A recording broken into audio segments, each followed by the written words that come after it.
நடந்ததை நினைத்து நீ வருந்தியது போதும். நீ தனியாக நடப்பதாக நினைக்கிறாயா? உன் பாதை என்பது என்னால் வடிவமைக்கப்பட்டது. என் அனுமதி இல்லாமல் எதுவுமே இங்கு நடக்காது, தெரியுமா? நீ ஏன் எல்லாவற்றையும் உன் தலையில் வைத்து கொண்டிருக்கிறாய்? ஏன் உன் அப்பா நான் உன் வழிகளை தாங்க மாட்டேன் என்று நினைக்கின்றாயா? நீ எப்போது என்னை அப்பா என்று அழைத்தாயோ அப்போதே எல்லா உரிமையும் உனக்கும் எனக்கும் இருக்கிறது. நீ அழும்போது என்னுடைய மனம் துடிக்கின்ற துடிப்பை என்னால் எந்த வார்த்தைகளில் உன்னிடம் கூறுவது என்று தெரியவில்லை.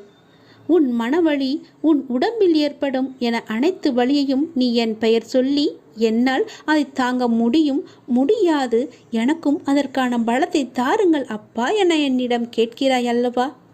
உன் வழியை நான் தாங்க மாட்டேனா?